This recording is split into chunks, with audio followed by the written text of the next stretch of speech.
Welcome to Eye on the Illini. This is Mike Kegley here with Brad Sturdy, Kedrick Prince. We're going to talk, we're going to do a couple things tonight. We're going to talk the top 5 shooting guards of all time at the University of Illinois, at least of our memory. And then we're also going to talk Superman, as we've all seen the movie at least once since it opened Thursday night. So, the first thing I got to say, guys, is I'm going to officially whine one time. I do not think Terrence Shannon Jr. is a 2 guard, but since Illinois lists him as a guard, I'm going to acquiesce and we will rank him that way. Brad, any thoughts on that? Well, I think it started because I put him as a 2 guard. Yes, it did start. You caused all this. Yeah, it's my fault. Yeah, you did. So it's my fault. I have broad shoulders. I'm okay with it. So well, I still think he's a 3 man. I do. I still think so. Looking at that team, but it's whatever, man. We're just going to roll with it. At least I will tonight. Yep. So let's get to the rankings. I think I'm really kind of excited, I guess, to see where everybody had their guys, and it's going to be really a lot of fun to kind of see who goes where. Of course, Larry, we give him a vote, just because he's a anchor man and he has to get the news right. He's not on right now, but we'll let him. He is Ron Burgundy. Yeah, exactly. Larry Ron Burgundy Smith. Yes, yeah. I'm Larry Smith. We'll put a question mark at the end of the sentence. I'm Larry Smith. Oh, yeah. All right, so let's get this started, and we will go the 5th, number 5. Brad, you had Kevin Turner, so why don't you talk a little bit about? Didn't I switch that? I think I switched that. Did you switch that? I think I texted you and switched that. Did you really? Man, I got to check my. Pretty sure. It required you to pay attention. To pilot, baby. Just check that Cat Williams Palm pilot. Well, who the heck did you have there then? Let's see. Yeah, I look. said. This, by the way, is just riveting podcasting, folks. Yeah, podcasting stuff. I think I put Corey Bradford in there. Right? Bradford. Didn't I? Yeah, but okay, let's just go with Kevin Turner, because why not? Right. Hey, what the heck? So, no, I thought Kevin Turner, he was Corey Bradford 5th. See right there. See, that's what it says right there. See? All right. See, right there. I'm putting it on the screen. We're going to do this on the fly. So, it's fine. So, here's the thing. Kevin Turner, for those of you who don't know how good he was, especially that one year, he was just fantastic. I mean, they could not. Lon Kruger ran him off so many screens and he would just find ways to knock down shots. He could, use those. It was just fantastic watching him run some just simple but well executed sets and get everything done. He was such an elite scorer for that season. But then I started thinking, Corey Bradford, the success of that team. Going to, him being such a big part of kind of a resurgence there, from 99 to 2001, 2, and just, how Illinois was so good during his time period, making the Elite Eight. So I kind of was toying between those 2 guys, but either way, I think either one, you could go either way. So I was torn, obviously, but I thought Turner was fantastic. Okay. All right. So Ked. Well, for me, I'm just going to spoil it right away. Kevin Turner didn't make my list, so I can't go wrong with Brad. But I remember Brad. I don't know, Mike, maybe you remember this. I remember one night they went to UCLA, and Kevin Turner just lynched them with 33, 35 points. He was underrated because he got better and better, and he wasn't your typical 4 or 5 star recruit, but he got better and better. But I want to give Brad credit for that. My reason for picking Brandon Paul, when you look at the University of Illinois, and what Brandon Paul has done for them, I can't take away, that he could score the basketball, he could put in the hoop. He's the 10th leading scorer in the history of the school. Following some legends, but he wasn't flashy to me. But you can't take away 1,600 points. I mean, you just can't. I mean, I remember a couple of great games. They went out and played Gonzaga. With Call Me on the Phone, and then I think he torched Ohio State for 43 one night or something like that. He has to be on the list to me. When I do my list, I don't like analytics, but stats don't lie. 1,600 points, and he could score. He was electric at times. But I don't know how. I don't know. I'm really curious to see what the rest of this list look like, to see if he's on everybody else's list. But to me, he deserves to be in the top 5 because of his scoring ability, and he put up some big games. Big numbers. Yep, and Trent Frazier was there by Larry, and certainly we all remember the heroics that Trent Frazier had, and he did take it up another level on his defense too. There was definitely. Yeah. Well, how about Trent's games at Michigan that one year? He just went up there, game winners. It's all about. Just dominated at the end, so that was fun. One of my best memories of Trent. I don't remember what year it was, fellas. Was when he went off against Missouri. He couldn't miss. You remember that night? He couldn't miss. Trent was awesome that night. So I get that, but and I don't know. I'm really curious to see if he makes everybody's list. Not just because he helped resurrect the program with Iowa, but Trent was tough, man. He could put the ball in the basket when he got going. Yeah, and that was really why I went with. That's why I went with Corey Bradford at number 5. He did do a ton of. He could hit the 3 ball. He was kind of ahead of his time. You wonder what he would have done in today's game, with the way he was focused on that. But again, I thought there was a ton of. This was a really hard ranking to do. And as you see when we get done, there's going to be several really good players that are left out. Oh, without a doubt. Yeah. I got to say, Trent Frazier, my favorite Trent Frazier moment, just going back to that, was they played Arizona at home, and I know they lost the game, but it wasn't his fault because nobody that he guarded scored the entire game. Yeah. Like whoever he was guarding didn't score.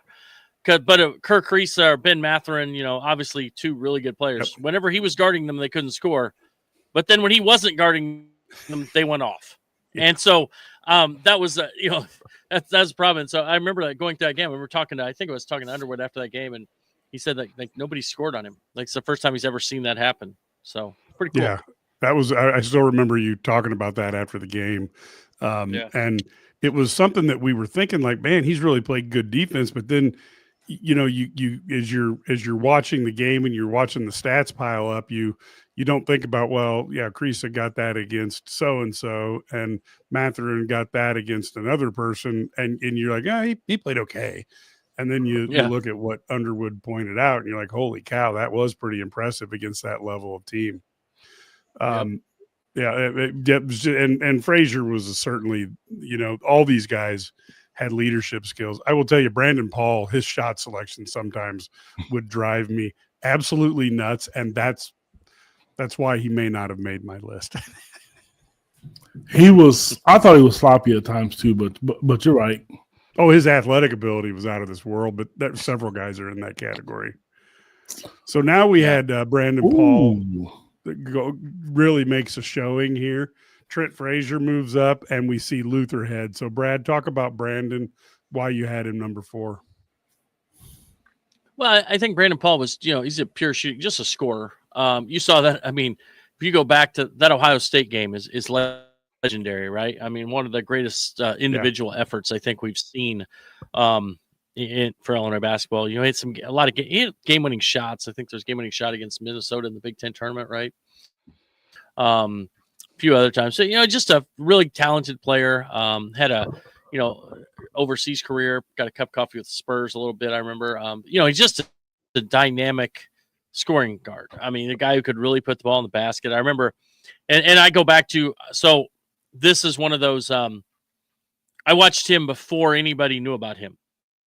So Right. like before the the internet had gone crazy with recruiting. I remember watching him, and I had one of the Illinois assistant coaches says, don't write anything about him until we offer, because everybody, they didn't want everybody to be who's there. They're asking me who's there watching the game, and it's always interesting when you look back at that and you say, who is it? Because they didn't want any high majors there watching him because he was blowing up and doing great things. But yeah, I just thought Brandon Paul was a dynamic scorer. I agree with you, Mike. Sometimes shot selection was great, but sometimes that was necessary because of, they lacked having that dynamic point guard during his, if they had a great point guard, I think, after, McCamey left, they really didn't have anything, last couple of years. Maniscalco got hurt.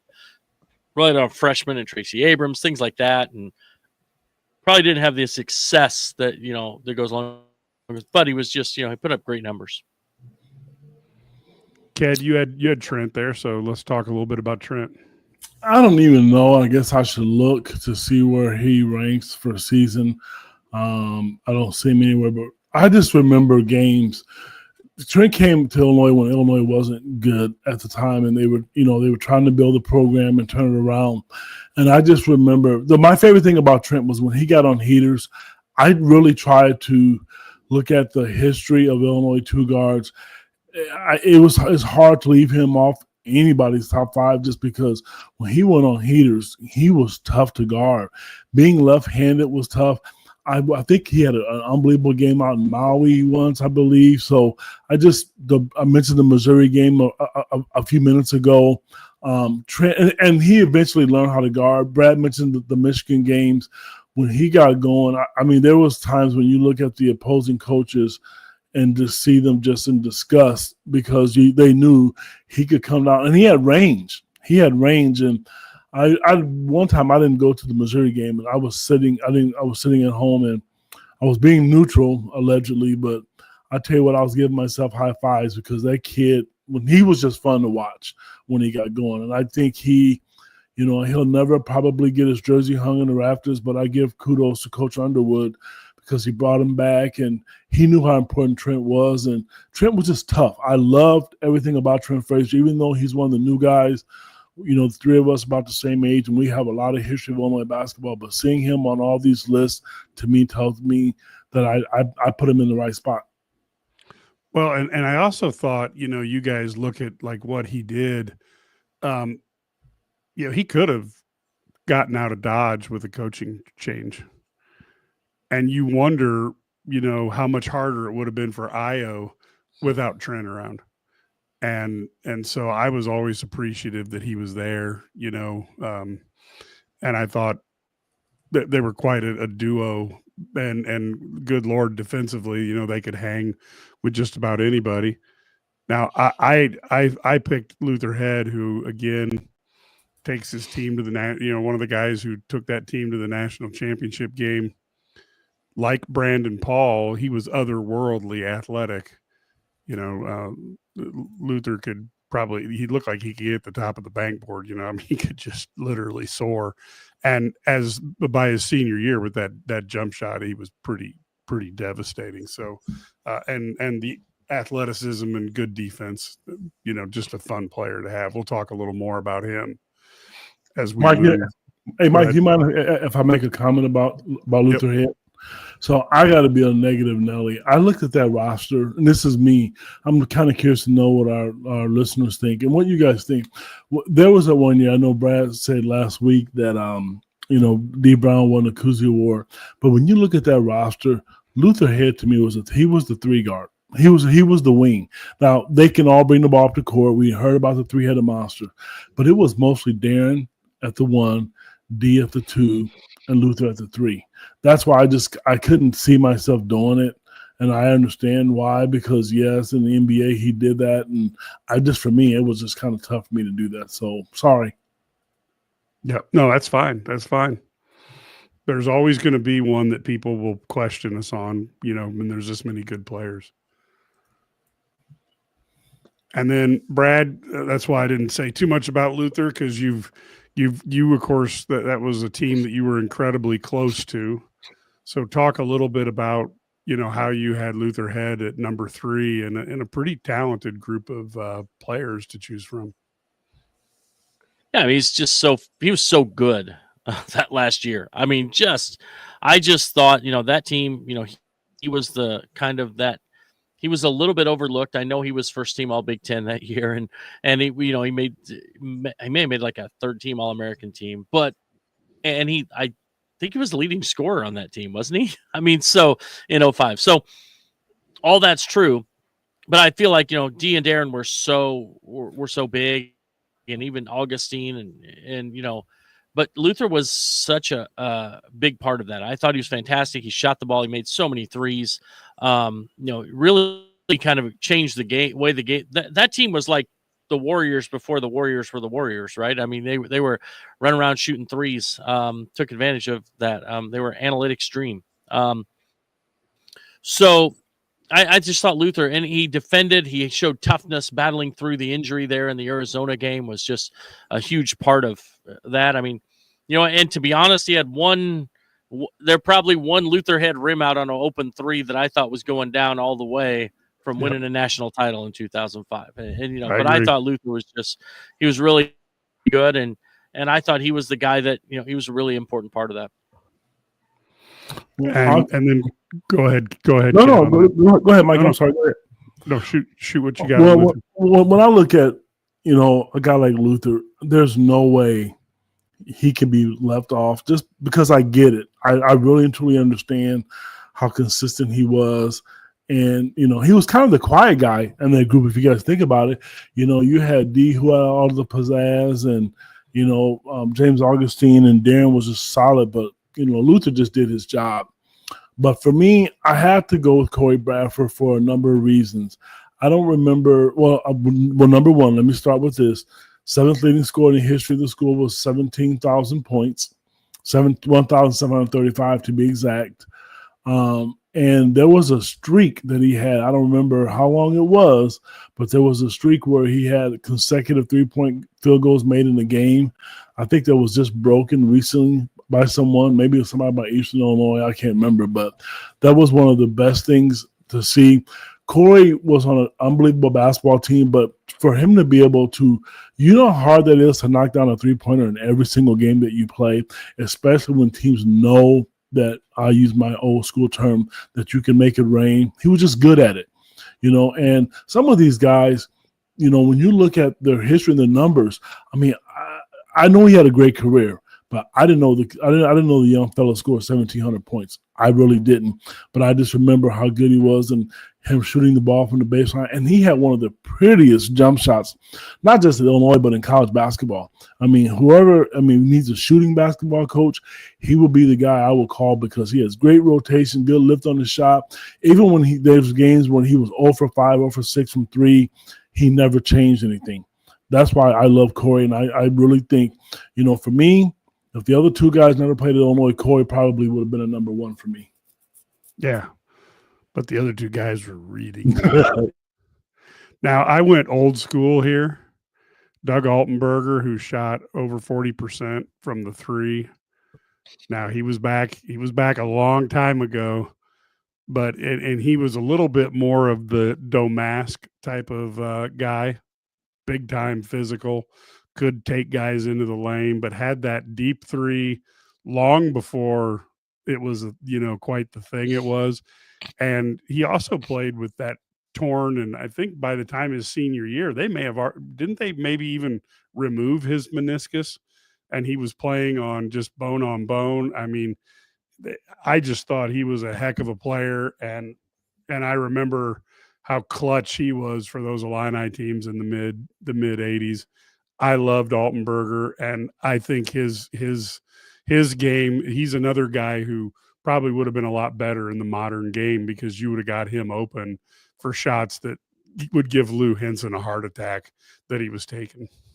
Yeah, it's weird. Wasn't the 3-point line like inside the top of the key at one point during his career? Yes, was that the early first year? Wasn't it inside? It's bizarre. Yeah. No, Altenberger's great. I really liked Altenberger. I agree with you. I thought he was a really good player. He was more, to me, he was really, really good in his role, but he was never really the, with you had guys like Bruce Douglas, Ephraim Winters, George Montgomery, whoever. I've always felt like he was the kind of a filled a role. He's a really good role. But I also liked about Altenberger. If you ever watched, okay, here's the weird age thing. If you ever watched Altenberger play when I was really young in high school, he was fantastic. He was such a good high school player too. He was so dominant. Before the knee injuries, he became a kind of a token 3-point, not really token, but you know what I mean? He became a 3-point shooter more than what he was. He was more than that before he got hurt. And but yeah, he was a really good player. I mean, he just wasn't a guy, I guess maybe it's been long enough ago. I've forgotten. Maybe it's my Alzheimer's kicking in. But so I didn't put him on my list. So sorry. Well, he was on mine at one point. He was on mine until we made a couple of changes. And Mike knows I can prove it because he has the text message. But he was on my list at one point in time because he played in the era when until some of these other guys played, he was just it. He was just like the Lone Ranger out there who could really put the ball in the basket. Yep. But I think we're all going to be the same at the top, right? Are we all going to be the same with the top two? No. Well, we're going to be same with the top two, but not number one. Ooh, really interesting. Wow. Uh-oh. Yeah, so that's going to be. So that means it's either you or Larry. I guarantee you, Brad and I have to have the same pick, man. Come on, Brad, don't let me down, man. How much are you willing to put on that one, kid? Well, then I know who his number one is. Anybody who knows me, but there's some controversy to that number one. I mean, there is. But we also have, there's a little controversy about whether it's, go ahead and show number twos. Go ahead and show number twos. Hold on, Maven. I just want to point out that Bill Moe, who is one guy that I'm now considering a real expert, he's talking about how Doug, if he would have had his entire his entire career, he would be number one. So I'm thinking Bill's a pretty smart guy. Mm-hmm. Yep. Although I don't know if the Bills really thought through all of this. Yeah. All right, so let's take a look at number 2, and I think this may surprise some people because we are split. Look at that list, baby.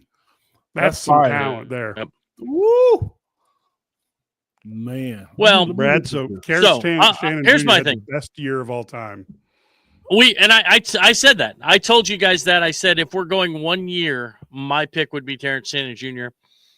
But Kendall Gill in his other year was maybe arguably, that year before he got hurt, they were undefeated, right? I mean, and so, I think it's conceivable to say, and that's who as we see, those are going to be the top two. That's why for his whole career, and then next year he still averaged 20 points a game. So, but yeah, I think Terrence Shannon was his year was with everything that he went through, the way he was able to dominate that year was just insane. His performance in the Big Ten tourney in the first couple rounds against NCAA was otherworldly. So if somebody has Terrence Shannon 1, I'm not going to argue with him. But I go back to Kendall Gill was 5th pick in the draft, right? And became really scored a lot of points in the NBA too. Ted, you got Kendall Gill number 2.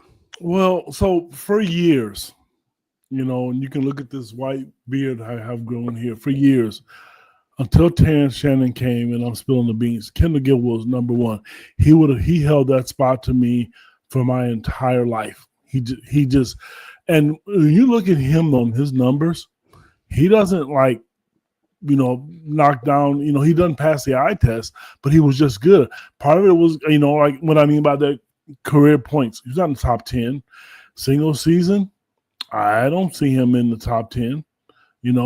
Single game, I don't see his name listed there, but that tells you how good he was. And like Brad mentioned, I think he was drafted 5th in the country, but Kendall had arguably one of the top 3 or 4 NBA careers of Illinois men's basketball of all time. Kendall was just special, and he got better. I remember when he came in, he was a scrawny little kid with no hair. His body filled out. I liked him so much when I was younger.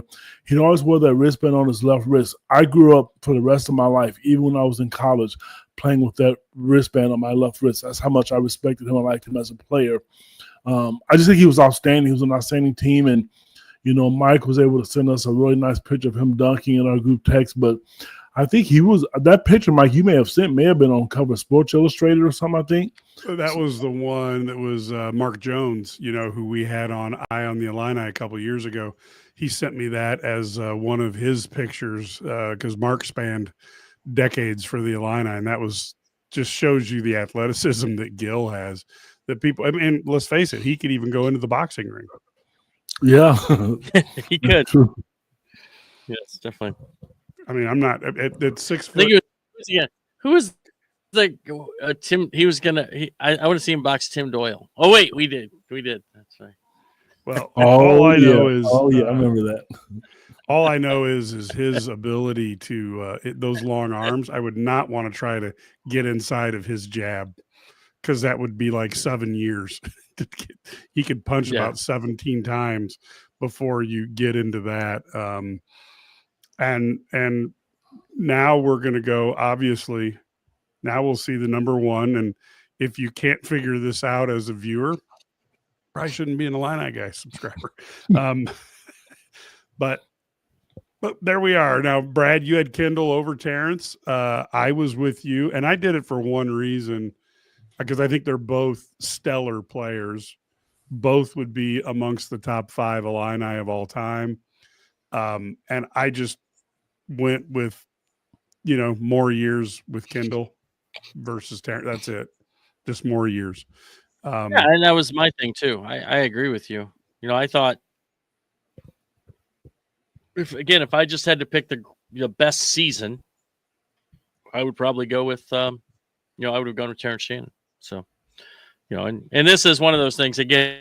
And so Bill Moe talks about, I don't think TSJ counts more as a shooting guard any more than Nick or Eddie. Well, obviously, if you look at the way they were used, a little bit different. I mean, the way Terrence was used in ball screens, where Terrence was shooting threes and his, plethora of, perimeter activity, and also where he guarded. He guarded point guards and two guards.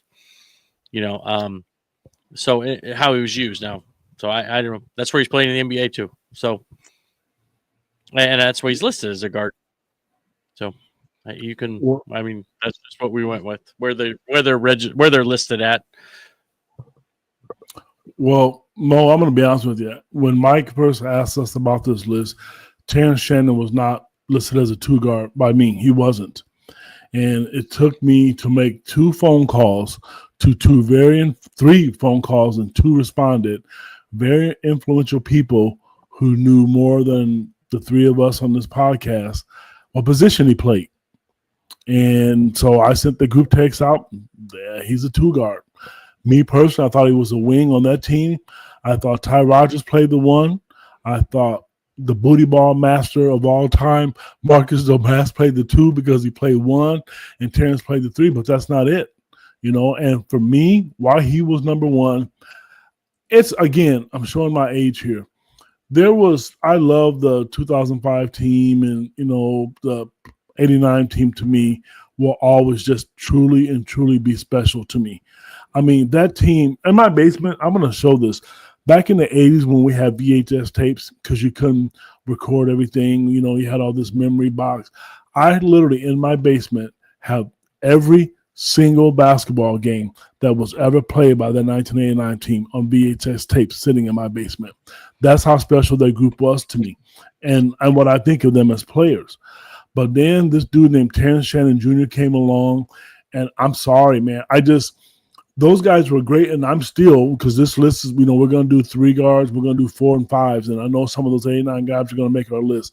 But what Terrence Shannon did, if Zach Edey, which we've talked about before, wasn't, player of the year, and then this freak lady who wanted to decide to just try to lie on Terrence Shannon, he'd have been player of the year in National College Basketball. He would have been a runaway with it. And to me, for him, in one season, guys, 736 points, and he missed 6 games. I mean, and then he was electrifying doing it. He could dunk. He could defend. 736 points is a lot to me in one season. I'm just really sorry. And then he scored 40 points. And then you look at that Big Ten run and then what he did in the NCAA tournament. Terrence Shannon to me was a special one. I always said nobody would ever replace that 89 group of guys until Terrence did. Not only is he a top shooting guard, to me he's one of the top 5 players ever played in the school. That's just how high I rank him as a player. That kid was special.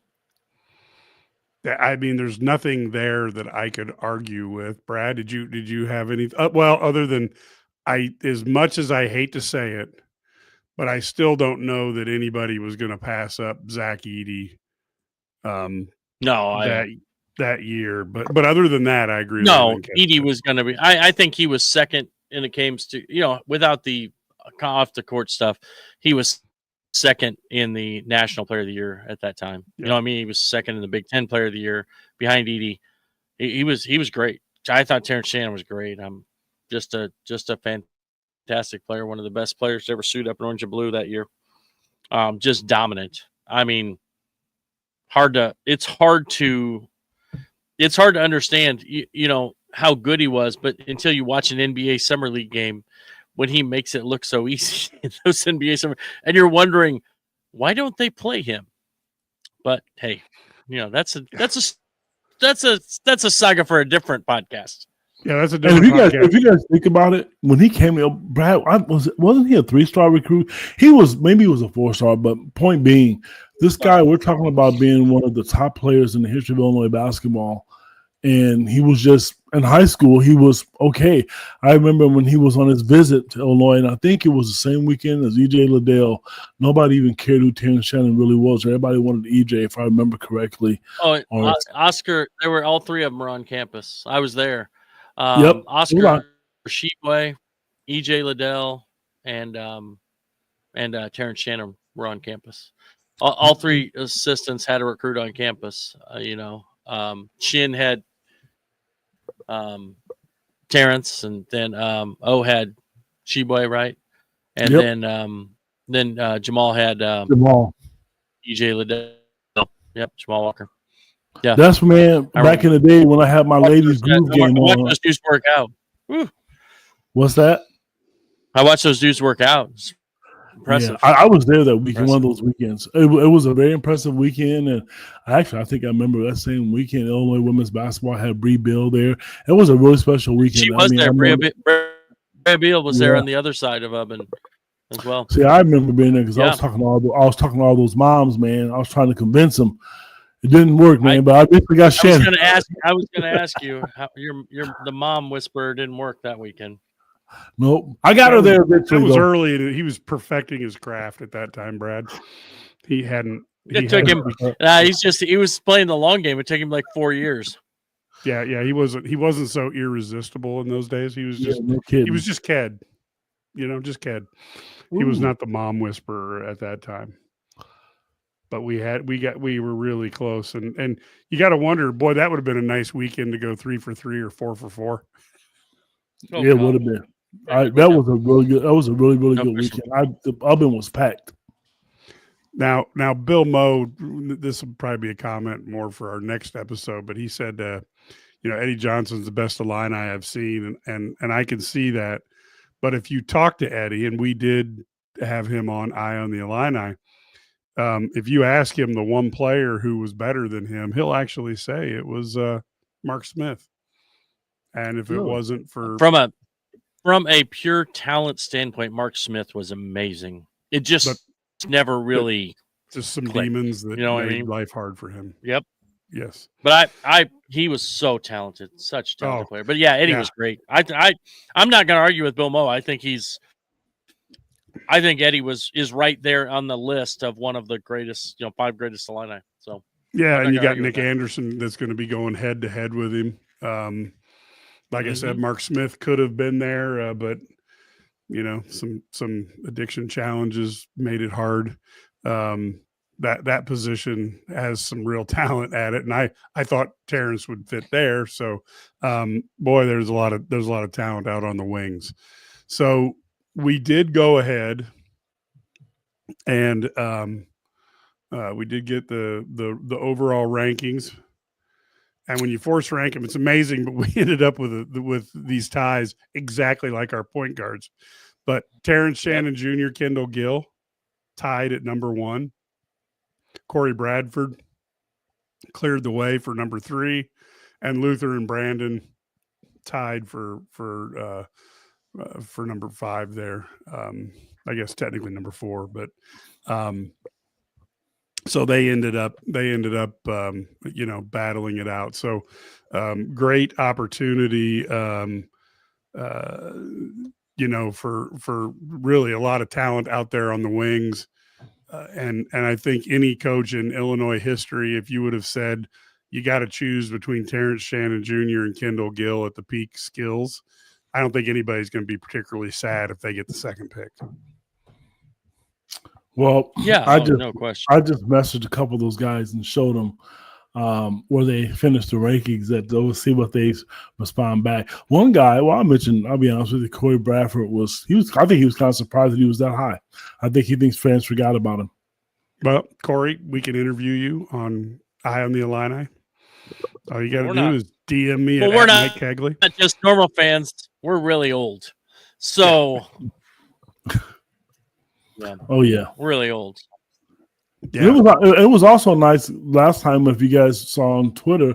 Kawan. Yeah. I was impressed with that. I mean, I was happy for him. Because some of those guys you forget about. I'm glad he didn't get. I'm glad he wasn't mad at us. No, he was pretty positive. Kawan's still in pretty good shape. I run into him at EYBL, and I don't think you could lip off to him because he's still about as fast as he was back in the day. Well, you still couldn't guard him, Mike. I didn't. No different. It would be no different. Similar. Just lean on him until he got exhausted. Wear him out like a sumo. Well, hey, whatever works. That's the way it goes. So anyway, I think, like I said, this is a stacked position. You're going to see a stacked position at the 3, and then there's still going to be some talent at 4 and 5. But boy, when you go the guard and the wings for Illinois, and man, their history has been pretty impressive. Amazing.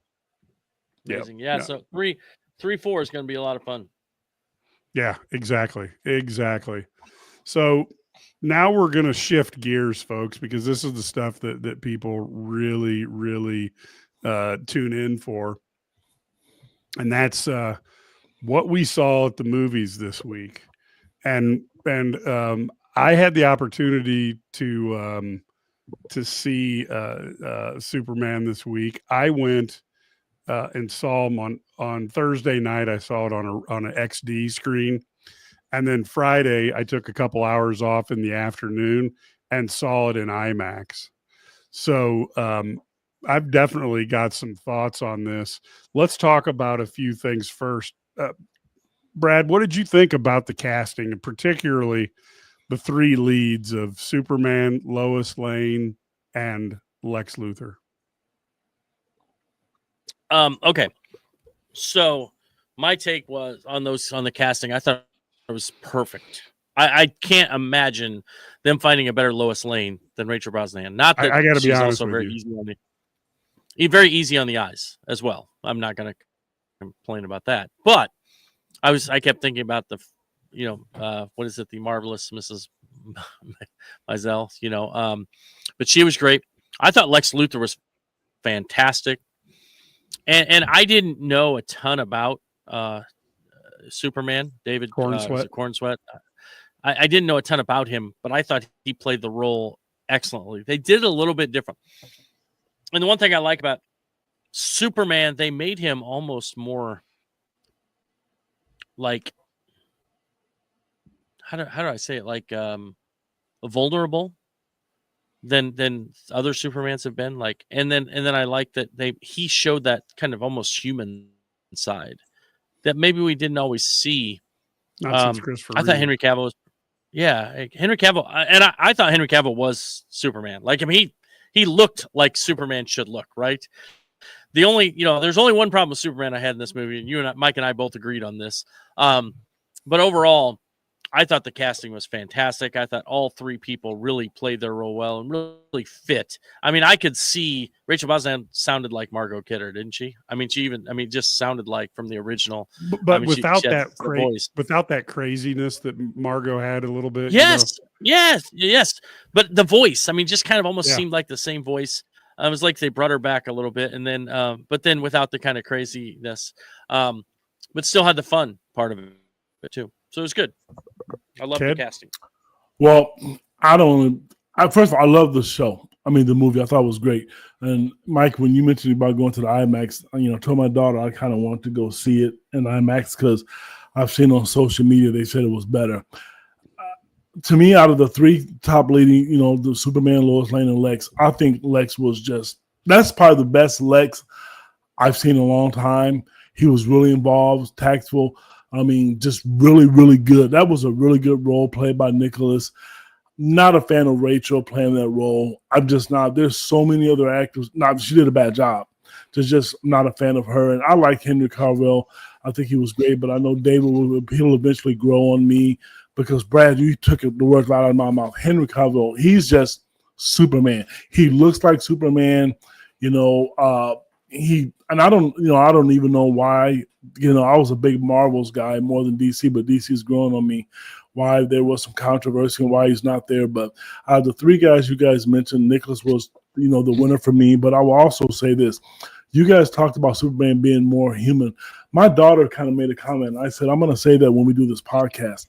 If it wasn't, for, Mr. Terrific, I'm having a brain cramp with the dog's name, who was one of the most famous people. Crypto.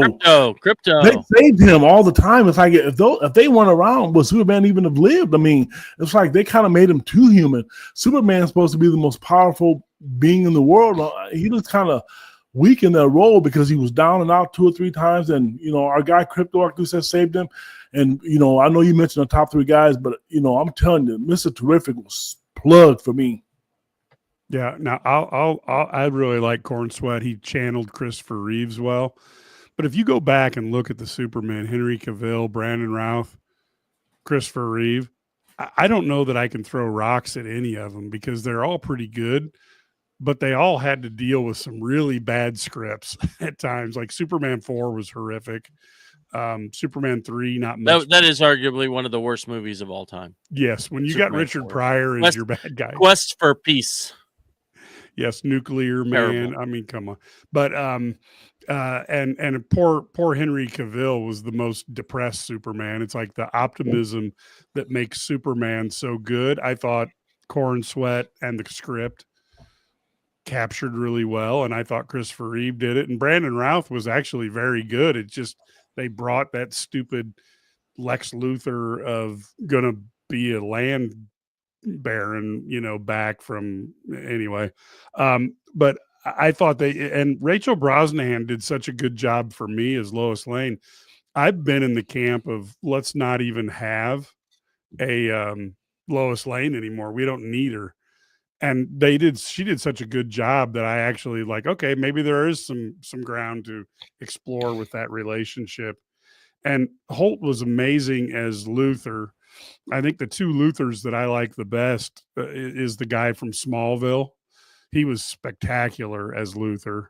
Yeah, and then Clancy Brown was the guy who did the voice. He did the Highlander. He was the Kurgan in the Highlander, but he did the voice of Lex Luthor in the animated series, and Lex Luthor in the animated series is pretty amazing as well. I enjoyed them, and I thought overall they did a nice job. In terms of supporting characters, there were 3 that stood out to me, and I'm going to rattle a few off, see what you guys think. I thought that Ed and Gathagi, I'm not certain how to pronounce that, as Mr. Terrific was awesome. Now, Terrific is kind of a newer version of the hero. It's because Terrific is an old hero, but he was kind of redone back in the late 90s. I have not read a ton of comics with him, but I thought he was a lot of fun as a brilliant genius. And he wasn't just a repackaged quippy Tony Stark. So I thought that was fun. I thought Nathan Fillion as Guy Gardner was hilarious because Guy Gardner in the comics is a real jerk. And he captured that really well. And then they gave him that dumb haircut, which is kind of, again, some stuff that goes in the comics doesn't always work in real life. I thought that was great. And then I'm going to give you another one. And I don't know if many people, but I thought Michael Ian Black as that talk show host was fantastic because he did that being that hyper emotive talk show host. And I thought he moved the plot line of the moving public opinion really well. And I thought he channeled a cross between Tucker Carlson and Ben Shapiro really well. And I just found when he was on the screen, I wanted to know what he thought about things. And I thought that was pretty good. So those are the three supporting characters that really caught my eye. I don't know if you had any, Brad, or not. Yeah, no, I agree. I mean, I thought they were fine. So when I was looking at that, Nathan Fillion was one that really stood out. If you have any comic book, I think some people, if you don't have any comic book background in there, you probably didn't get a lot of the things there with Guy Gardner. But I thought it was good. Mr. Terrific was fantastic. I thought he, really filled that role. Did a wonderful job there. So I thought there was good things there. The interesting thing about the only thing, like from a casting standpoint, I thought from a script standpoint, the one thing I didn't like was there were two things I didn't like about the movie out of all the things. I liked everything. I love some things, liked everything. There were two things I didn't like. And that was, I thought they made the Kents like almost too simple. You know what I mean? Like, I mean, like Mr. Kent, until the last scene, which was great. I loved one of the last scenes with him when he was talking to Clark.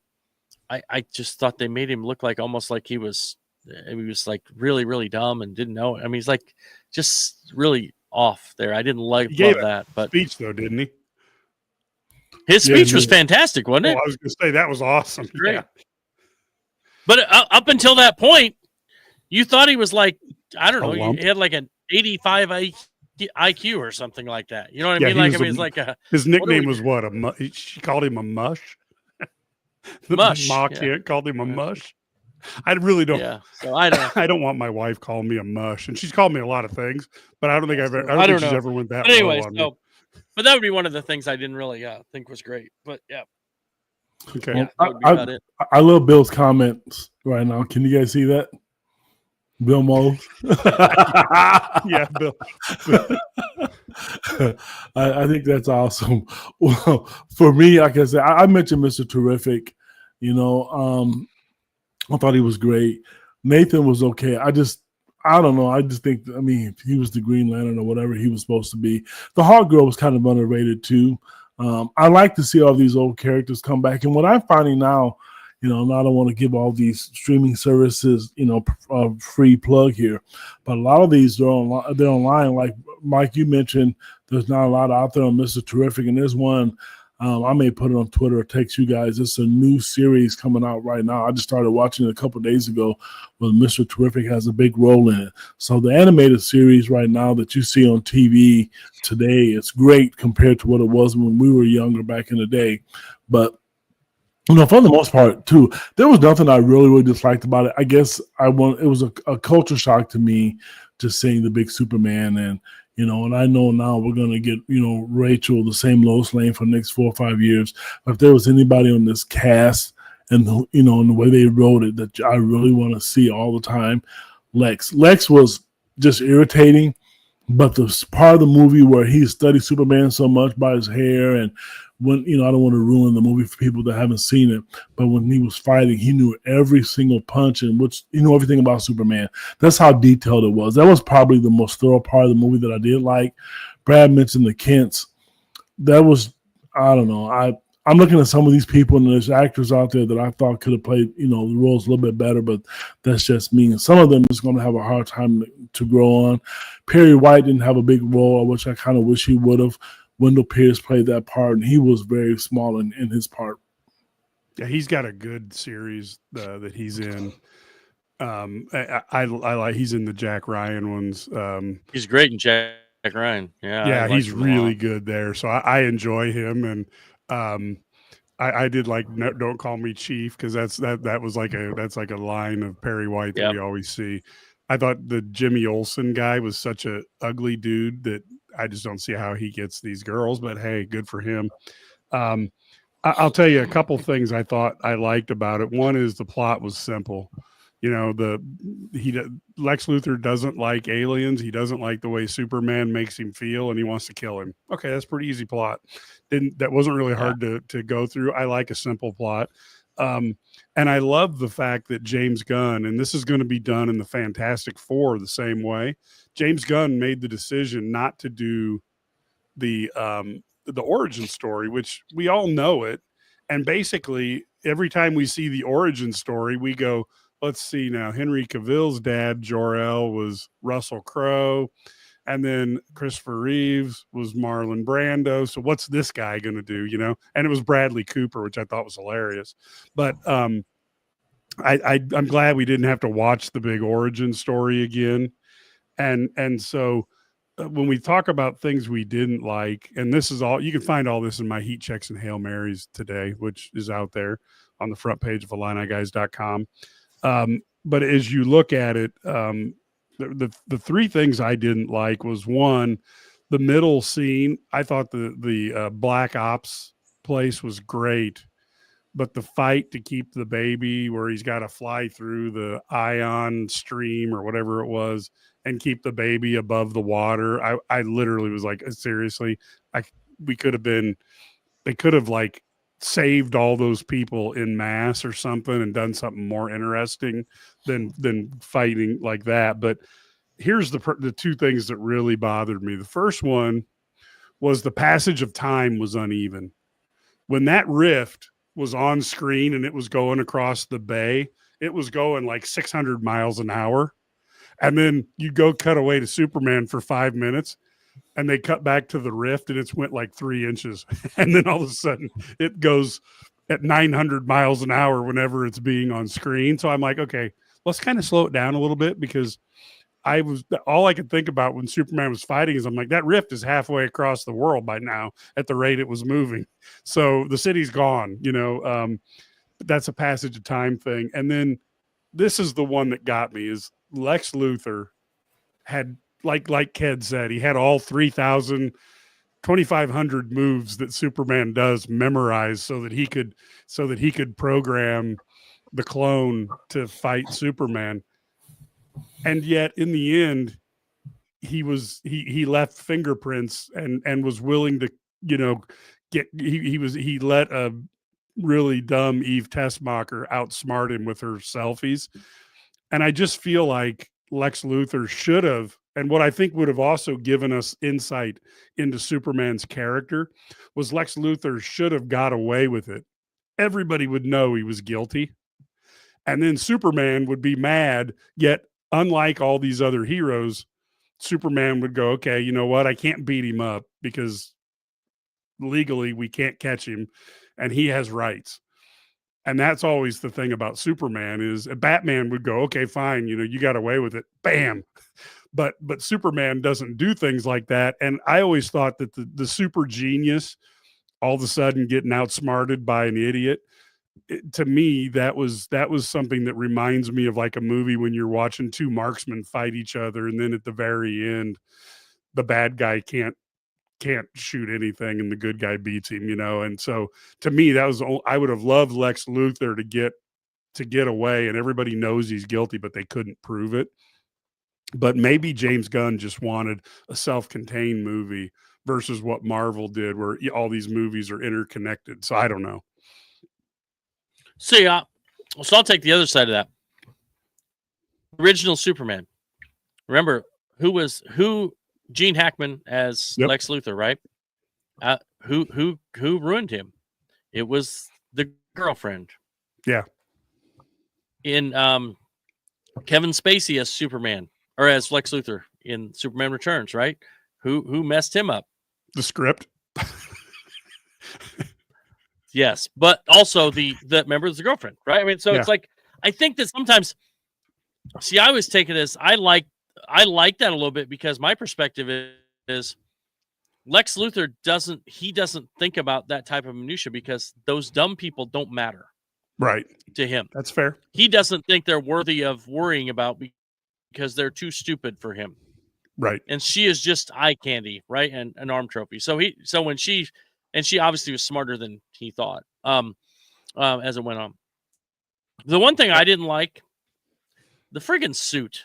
Like, what kind of suit is that?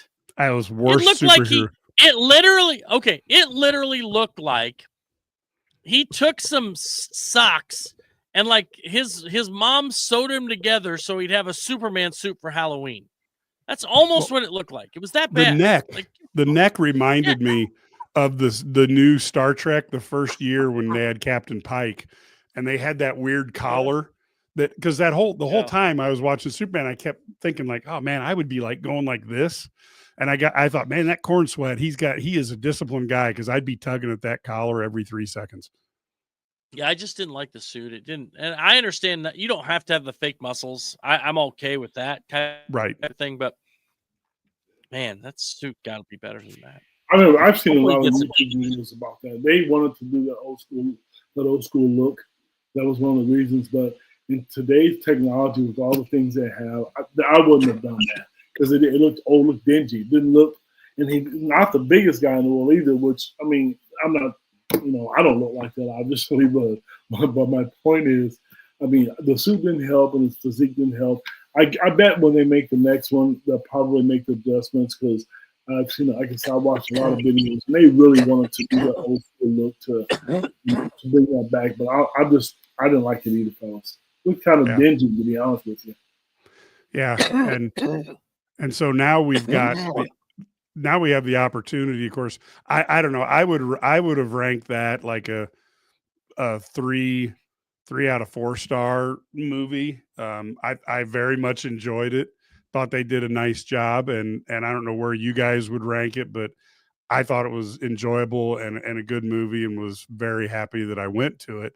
And I thought they captured the spirit of Superman, especially when the kaiju, he was trying to figure out how to catch it without hurting it or without killing it. And then in the middle of the fight, when he flew at super speed to pick that squirrel up so it didn't get stepped on, I just thought that was hilarious. But that is Superman. He's got that benevolence like that. And I thought it was a lot of fun to see how he showed why he's different than a lot of the heroes. Yeah, there are very few heroes like him. Captain America, Superman. That's true. Yeah, I mean, who just are worried about the little guy, and it's always about preventing loss of life. But and they actually tied that in. I thought it was really good. They tied it in. It was like almost like some people looked at it as a negative. Him wanting to save life. Well, if I didn't do that, then people would die. Yeah, but I mean, so I thought that was good. But yeah, I agree with you. It did really capture him well. The one thing I wish they would get rid of all of these is they kind of overdo it. Superman is there to save everybody. Then they go with this alien look. He shouldn't be here. Government should have rights and all this blah, blah, blah. I mean, we just literally sat here and looked like fools because he did. He saved the squirrel. You know what I'm saying? So he's not out to hurt people.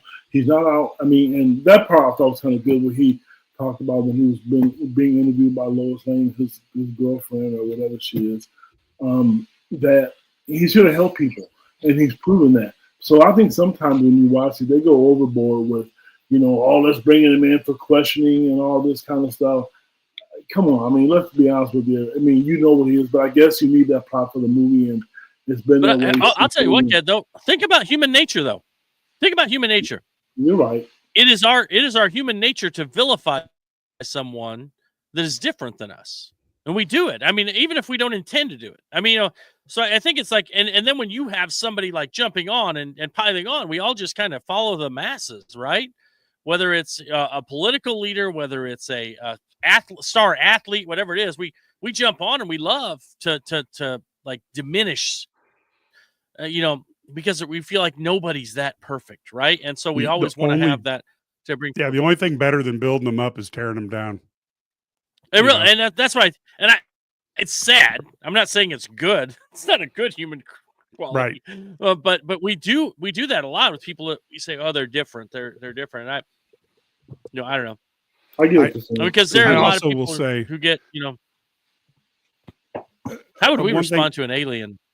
Yeah. Oh, exactly. Hi, exactly. By the way, I'm an alien. Yeah. The alien that can do whatever he wants, and through the grace of God has decided he's not going to take everything over. But I think the interesting thing I like to do is they did wrap up shooting on this in July of last year. So it's not like, they I think they wrapped up roughly about now or the start of August last year. And for those people who, I happen to be a guy who reads comic books, and I've got my collection goes back to the 70s. The Lex Luthor incarnation that hates Superman because he's an alien and he shouldn't be, in control and have the influence, that dates back to at least the late 80s, early 90s. So this is not some new phenomenon. And if anybody's trying to tell you that, oh, this is made for a certain reason, this is the Lex Luthor Superman battle that's been going on for at least 30 years. It's not a brand. Now, it may seem more timely today, but they've been doing this for quite some time. The other thing that I like that they left open is the Zod. The Zod, the chance for Zod to come, who I thought was just, I thought in, Man of Steel, and I thought in, but Superman 2, back was really good. I thought Zod was really, really good there. And to have that option again, I think it's pretty cool. They left that open for the future. And so. Yeah, be fun. I didn't like the change of Ultraman, because basically Ultraman was it was really more of a Bizarro, to be honest, because Bizarro is a failed clone of Superman. Yep. And then Ultraman's actually a Superman from another reality who comes to this reality. So I was actually kind of hoping, when I heard Ultraman was in it, I was kind of hoping for that Ultraman. That was a disappointment, but I'm a comic geek or a comic nerd, as Bill Moe mentioned. So I was hoping for maybe a more of a comic book related Ultraman, because then you've got a whole Justice League on this other planet where wrong is right and right is wrong. And I thought, boy, that'd be awesome to have Ultraman come over, and then, a later movie, bring back the rest of his friends and try to take on Superman and his friends. But all in all, I think it's a really good movie.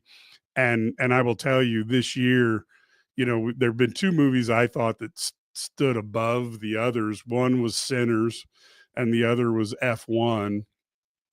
And now this movie was very good. And then I am looking so forward to the Fantastic Four, because they've got the best character in all of comics. Galactus will be the bad guy.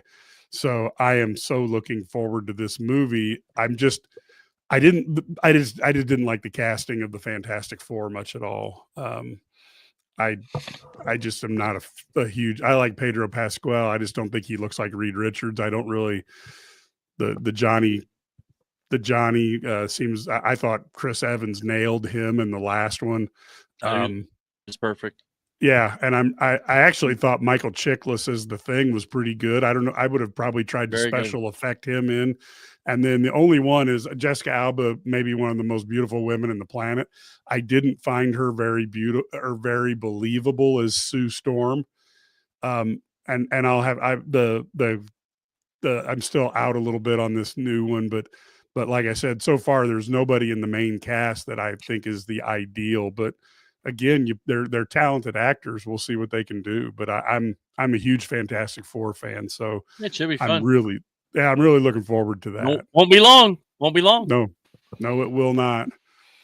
Well, folks, we will be back next week. We'll try to do it either Sunday or Monday. Ked?